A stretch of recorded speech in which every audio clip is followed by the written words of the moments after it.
Bismillahirrahmanirrahim. Assalamu alaikum. How are you students? I hope you'd be fine. New Oxford countdown book 5 मेरे पास है यहाँ पर, और आज हम स्टार्ट करें चैप्टर नंबर 2, जिसमें हम सीखने वाले हैं HCF और LCM से रिलेटेड। आप लोगों में से किसी के पास इस चैप्टर का नाम मल्टीपल्स एंड फैक्टर्स होगा, तो डिफरेंस कुछ भी नहीं है। हम आगे जाकर डिटेल के साथ HCF और LCM को भी सीखेंगे, मल्टीपल्स और फैक्टर्स को भी समझेंगे। तो बेसिकली ये जो आपका चैप्टर है ये स्टार्ट होता है मल्टीपल्स और फैक्टर्स से, और मल्टीपल्स और फैक्टर्स को समझने के लिए ये दो टर्म्स हैं जो यूज़ की जाती हैं मल्टीप्लिकेशन और डिवीजन के, जो है वो उसको उसी के टर्म्स में इसको यूज़ किया जाता है। ठीक है, तो हम स्टार्ट करते हैं। यहाँ पर एक एक्टिविटी आपके साथ करूँगी मैं आज, और उसके बाद फिर आपको ये चीज़ें क्लियर होती चली जाएंगी कि ये बेसिकली मल्टीपल्स और फैक्टर्स होते क्या हैं। तो ये हमारे पास एक क्रॉसवर्ड पजल है, ठीक है, और इसमें हमारे पास कुछ एक यहाँ पर इन्होंने क्लूज़ दिए हैं। तो यहाँ पर जो अक्रॉस के क्लूज़ हैं उसमें हमसे कह रहे हैं नंबर 1 में 4, 6, 8, 10 and 12 are dash of number 2।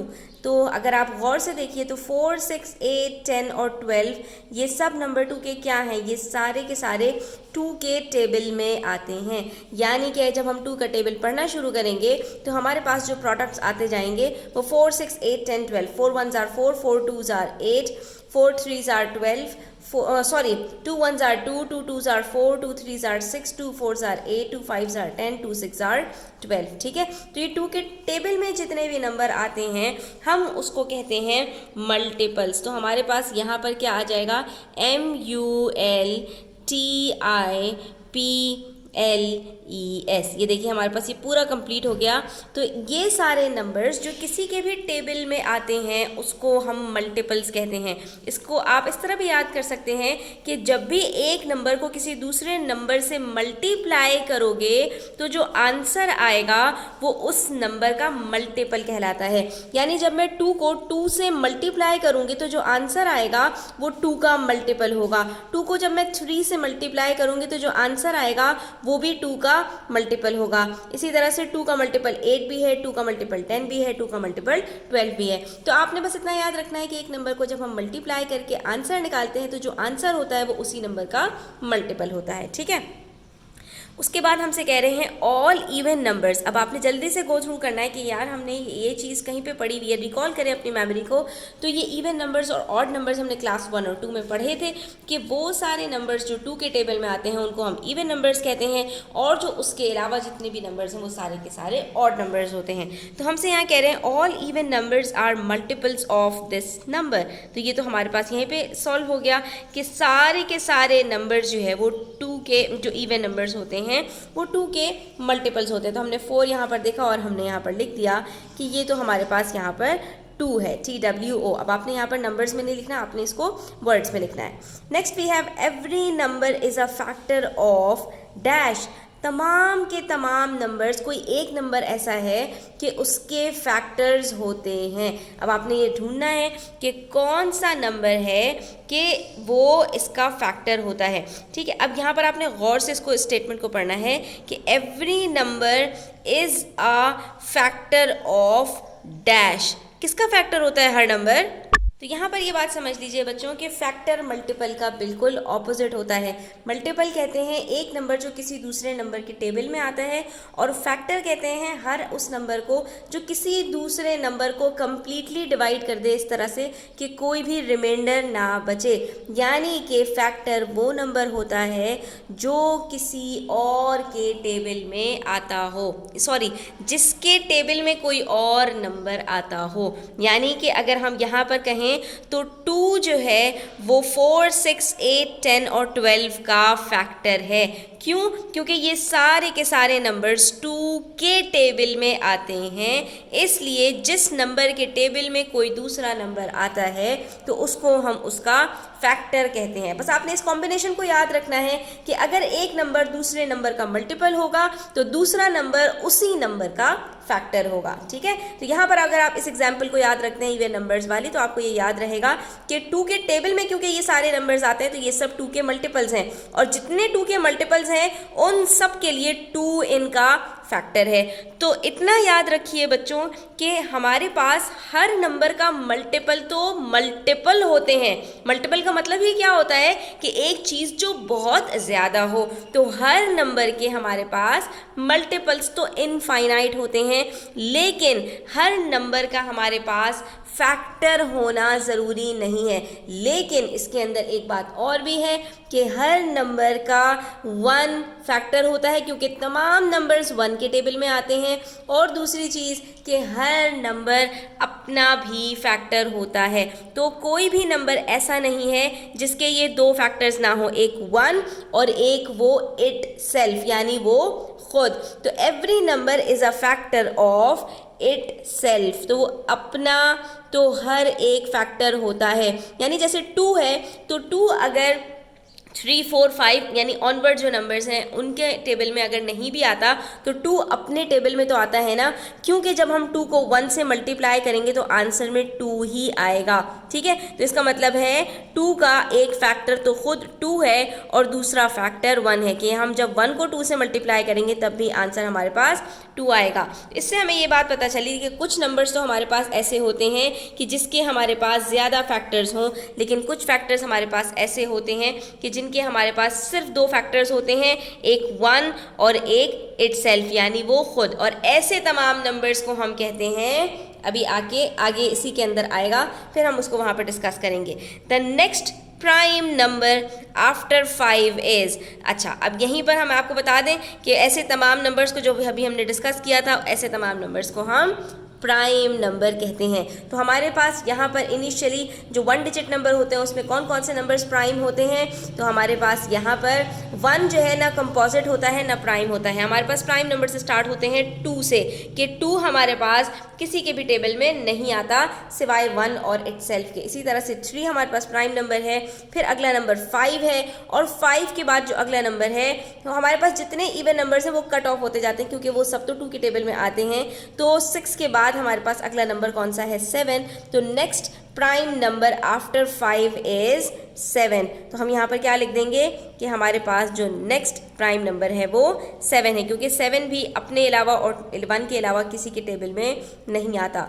उसके बाद है हमारे पास number 8। The number 8 has a total of dash factors. अब हम यहाँ पर देखें कि 8 के हमारे पास कितने फैक्टर्स हैं, 2 है, ठीक है, उसके बाद 4 है और उसके बाद हमारे पास 8 है। तो 8 के अंदर हमारे पास 3 फैक्टर्स होते हैं, लेकिन अगर हम यहाँ पर शामिल कर लें इसके साथ साथ 1 को भी तो हमारे पास बन जाएंगे 4 फैक्टर्स। तो हम यहाँ पर क्या लिखेंगे, 4 फैक्टर्स। तो जब हम किसी भी कंपोजिट नंबर के फैक्टर्स लिखते हैं तो उसके अंदर हम 1 को भी शामिल करते हैं। ठीक है, क्यों, क्योंकि जब हम यहाँ पर फैक्टर्स बनाएंगे तो इसके फैक्टर्स किस तरह से बनेंगे स्टूडेंट्स, ये आप देख लीजिए यहाँ पर 1 × 8, उसके बाद 2 × 4, 4 × 2 और 8 × 1। तो इस तरह से आपके पास कितने फैक्टर्स आ गए, ये 4 फैक्टर्स आपके पास आ गए। ठीक है, अच्छा जी, अब आ जाते हैं हम क्लूज डाउन, यानी कि अब हमारे पास जो वर्टिकल में क्लूज दिए हुए हैं उनको हम देख लेते हैं। तो a number with only 2 different factors itself and 1,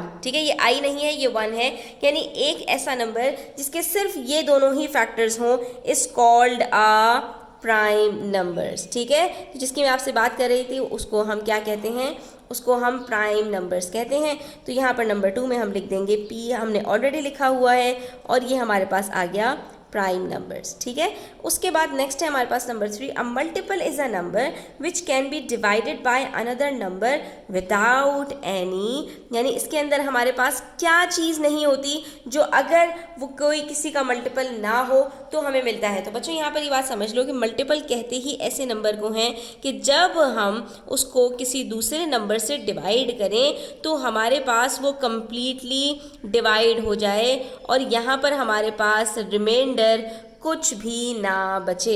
तो यहाँ पर हम क्या कहेंगे, मल्टीपल किसको कहते हैं, जिसमें हमारे पास कुछ भी रिमाइंडर ना बचे, यानी कुछ भी बाकी ना बचे। तो हमने यहाँ पर लिख देना है। अब जो हमारे पास अल्फ़ाबेट्स हो चुके हैं वो यहाँ पर आप देखेंगे कि वही अल्फ़ाबेट्स आएंगे, REMAINDER R।